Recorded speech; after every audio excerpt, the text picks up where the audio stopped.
This mansion was built in the 1930s and owned by Don Mariano Chong. After 11 years, dumating ang World War II. Nagsilbi itong pansamantalang taguan ng pamilya pero hindi nagtagal ay nasakop rin ito ng mga Hapon. Hindi nila alam ang buong nangyari kung anong ginawa dito ng mga Hapon pero isa lang ang sigurado. Madilim ang sinapit ng lugar na to. And the most creepy part is, base sa mga caretakers nito, meron daw dito nagmumulto ng batang babae na minsan ay nagpapakita sa sala at hagdan. Hoy,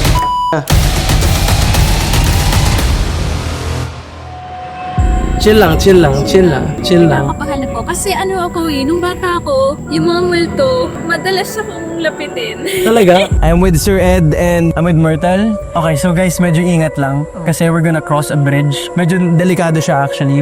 Okay, dahan-dahan lang. Okay, kaya? Kaya. Ito pala Myrtle oh. May broomstick. Oh, guys! Try mo nga. Parang lilipad na ako. Parang siya sa mga lilipad ka. witch.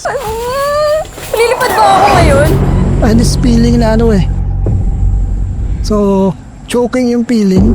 Someone died here due to strangulation. And let's go? Hala, sirang-sira siya. Medyo creepy lang kasi mga madre sila. I don't know if it's a painting. Ay, hindi. It's a photo. Old pictures. Picture siya. Look. Huh? Kabaong ba yan? Yeah. Anong meron dito kasi dinadrag ako dun sa part na ikakaiba dito sa part na to. Medyo foul lang yung smell. Yung amoy. Ito rin. Ito pa yung mga luma nilang upuan. So, dito kasi may nakatira pang caretaker. So, this is their area. I'm pretty sure na yung mga caretaker dito would say na meron silang na-encounter dyan sa part na yan. A silhouette kanina standing over there. Shit. Medyo kinilabutan ako. Kasi kanina, I'm the one who interviewed the caretaker. Dumating ako dito, 15 years old pa lang. Pagka madaling araw bumababa ako dahil nga nagluluto ako Pakiramdam ko laging may tao dun sa dining na nakamasid sa akin. Kapag nagluluto sila, which ito yung lutuan nila. The dowsing, ito kasi parang extension lang ng abilities. And this is the spot. Here.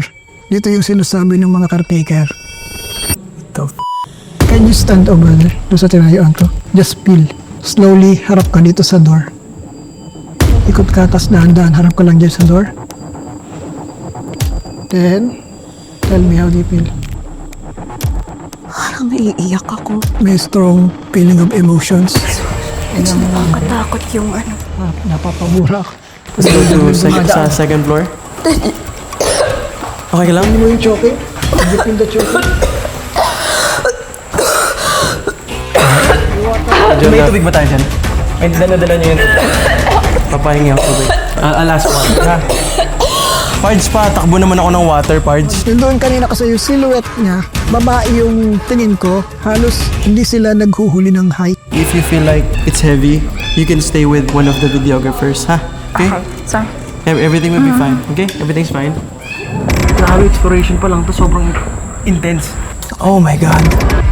Grabe, sobrang dami kasing salamin. Even yung bed, ito pa yung luma nilang bed. Dito, binangot yung caretaker. Ako may nakita na ako kanina nag-cross dito. Can you put your hand here like this? Pwede ba hawakan mo yung kamay niya? Umiinit yung kamay ko, bro. Grabe, kilabot ko, bro. Sobra. Grabe. Ayoko marinig dumamaya. Actually, meron siyang attic. Oh my God. Parang may naiwan pa dito yung mga Hapon na mga remains. Signal corpse spray. Pero ito, parang bullet box nga. Oo, di ba? Tingnan mo kung saan nakaposisyon yung mga salamin. Heavy yan. Parang magkakaharap yung Yun salamin. nga eh. At nandito pa yung mga picture nila. Nandito pa lahat. Yung may-ari. Nandito pa yung TV nila mismo from 1931. Can you touch the mirror? Gumagalaw po ba yung daliri ko? Tatap ko lang, relax ka lang. Karamdaman mo lang. Sorry. Parang hindi ko po alam basta may puti na lang dito sa ko. That's her. Someone is preventing us from entering the room. Same spot, same energy nung nasa baba kanina. Sakto dyan. Parang may energy sa floor. Is it like this? Okay? Sir Ed, natatakot na po ako. Sorry, Sir Ed.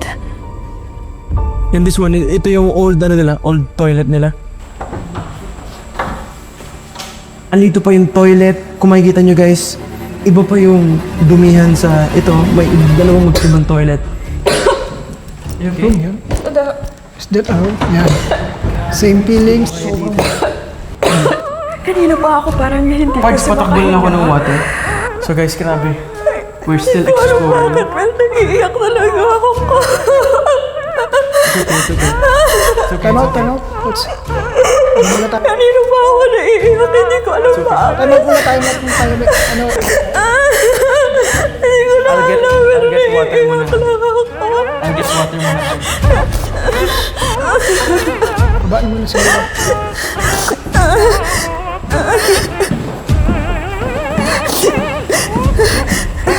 Naniniwala ako na meron talagang nakatira dito na hindi namin nakikita.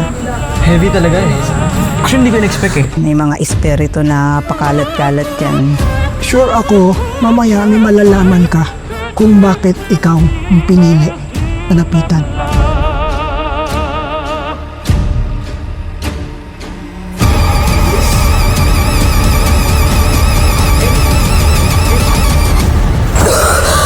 Tala nyo yun. I'll get water.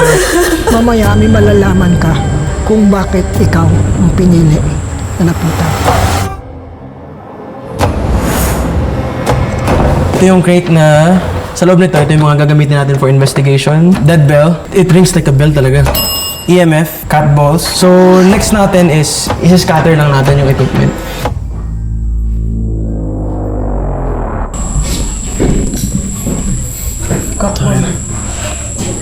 Oh shit! Nakapaka yung pusa? Andyan siya eh. Nasa solid yun ah. Kakadating lang ng pusa eh. Tatakot na. Pre, kumalaw ulit. Yung pusa yun siguro. Ginalaw ba ng pusa ang tanong? Kasi nasa solid to eh. This one, it's in a solid. If even I walk, Hindi siya gumagalaw kahit kahoy yung so inaapakan. someone really touched it. May mga device kami. Meron din kami ditong bell. Right after I just said the bell. Kaya gusto ka bang sabihin sa kanya?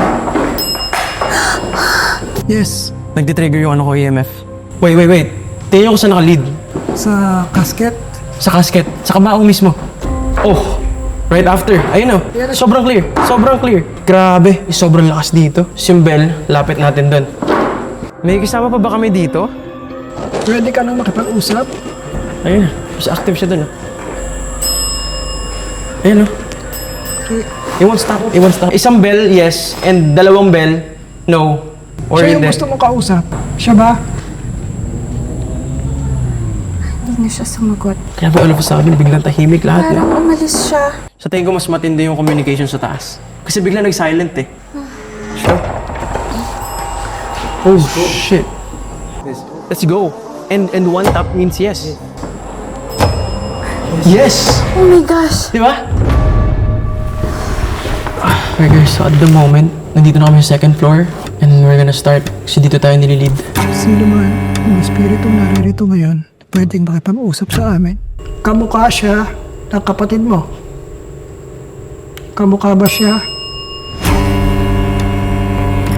Pero sasabihin ko sa'yo, hindi siya ang kapatid mo. Dito ka ba sa lugar na to namatay?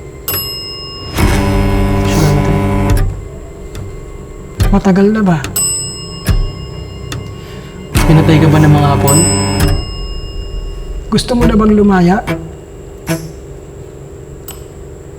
No. Yun yung pinakakaibang tunog ng bell ngayon. Ayaw mo tumawid. Grabe may nag-mute sa kanya, no? Parang yung tunog kanina. Parang gano'n eh. Parang pinigilan siya. Di ba? Oo. Ilan kayong narito? Isa? Dalawa?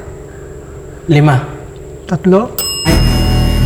Sa inyong tatlo, meron bang gusto nang tumawid? Sino? Gusto na bang tumawid ng bata? Yung bata yung gusto tumawid. Itong ilaw ng kandila ko, going to my right kapag yes, going to my left kapag no. Susundan niyo ba siya? Hindi pwede. Hindi pwede. Hindi pwede. Wala kayong pwedeng sundan sa amin, malinaw ba yun? malinaw naman pala. Nagkakaintindihan tayo. May pala kong footsteps ha. Sino yan? Hindi tayo yan. Si ano ba yan? Assistant niya na? Ikaw ba yan, pre? Hindi. Feel ko, yung bata yung ako-communicate natin kasi hindi siya ganun kalakas eh. Pero yung kausap natin kanina, feel ko iba yun. Kasi ano yun? Dito siya eh. Sa loob yun ah. Ayun, Ayun, pinagkakarapang sa akin. Nandito siya. Kung saan siya nakatayo kanina. Sorry. Hindi ka Sige. makipag-usap sa amin. Ano yung gusto mong sabihin? Hindi siya yung ate mo. Pwede mong galawin yung bell. Lakas mo. Kung saan ako kanina nakatayo. Oo. Patunogin mo tong bell. Ito. Ayun, Mas komportable bigil siya siya na ba dito? May pumipigil ba sa'yo? Yan. Ayan. Yan. Okay. Kung sino man yung pumipigil dito, pwede tigilan niyo muna. Gusto namin makausap yung bata. Kilala kita. Ano yun? May boses ng bata ako narinig. May kumakanta ako. Check ko kung may tao sa baba, ha? Ikaw lang mag-isa dito? May narinig ka kumakanta? Simula umakyat tayo dito, walang iba pumupunta dito, walang lumalapit na iba, wala siyang naririnig na bata. So kung may bata tayo naririnig, dito yun. Naririnig ko yung bata sa loob eh. Pero ang lakas ng pakiramdam ko. Naririnig ko siya, pero at this point, hindi ko masasuggest yun na puntahan siya doon. For the reason na nilulur tayo na nilulur. Kanina, pinaakyat tayo dito. Ngayon, gusto niya, papasok tayo sa isang confined na lugar. And ginagamit niya yung bata to lure us. Nararamdaman ko kaya ko pa eh.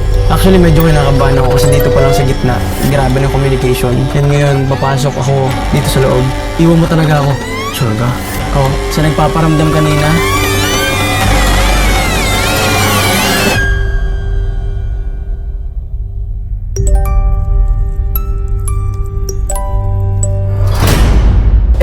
Naririnig ko yung bata sa loob eh. Pero ang lakas ng pakiramdam ko. Naririnig ko siya, pero at this point, hindi ko masasuggest yun na puntahan siya doon. For the reason na nilulur tayo na nilulur. Kanina, pinaakyat tayo dito. Ngayon, gusto niya, papasok tayo sa isang confined na lugar. Dito tayo magbabase sa communication natin ngayon kasi mahirap eh, parang ang labo nila kausap sa bell or sa EMF kasi hindi natin alam kung sino yung kausap natin. Actually, trick yan eh. Kasi itong buong lugar, teritoryo naman nila. Bakit kailangan ilur ka sa isang lugar? Kahawig ba siya ng kapatid mo? Kahawig ba siya ng kapatid mo? Ay, nila. Linaw, di ba? Sobrang linaw. Tanong mo, susundan mo siya. Okay lang sa'yo? Kung tanong. Susundan mo ba siya? Sir Ed, Sir Ed. ako gusto mong kausap. Sige, huwag mo siyang sundan. Oo o hindi. Sobrang clear nung narinig ko na hindi ko siya susundan, hindi ko siya. Thank you. Ikaw na pumipigil sa mga kaluluwang narito. Isa ka ba sa 72? Ano ba meaning ng 72? 72 vehicles. Hindi. Hindi. Kilala na kita. Huwag mo lang itanggi. Isa ka ba sa 72? Hindi talaga eh. Sinungaling niya. Sa part ko, hindi ko isasuggest na sundin siya. Kasi otherwise, na-trick ka niya. So parang ano nangyayari, bait nila yung bata. Yes. So pag may nag-feed ng takot, yun yung pagkain nila. Yung emotion niya kanina. Oo. Actually, pwede kayo magtanong, tapos pwedeng ako mag-isa sa loob. Sige. Sige, ito yung tanong. Kaya i-reveal ko yung pangalan niya kasi kilala ko siya. Siya si Mamon. Isa yan sa 72 at isa sa trabaho niya yung mag-trap na ano. Pag sumagot siya ng yes, out na tayo. Kasi domain niya to, pag ganun. Okay, let's go. Sark, Let's go.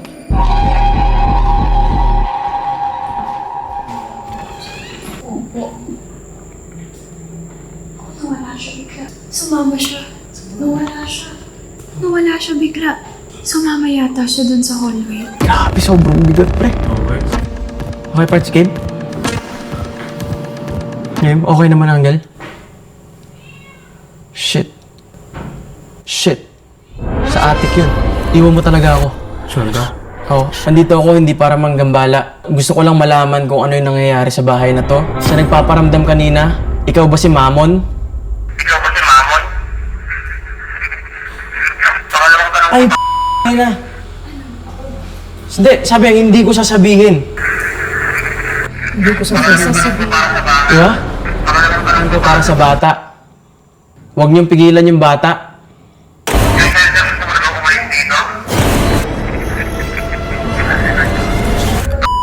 Ito sumagot na siya mas malinaw. Ang sumasagit, hindi. Pakinggan niyo, maigi.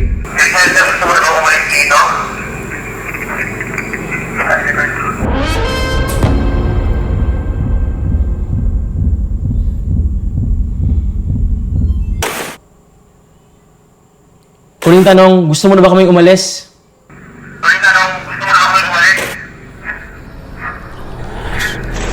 Sa tingin ko, kailangan na natin. You ready? Finally, let's do this. Mahal ako. Sa totoo lang, kanina pa ako kinakabahan. Talaga? Oo. Have you seen the outside?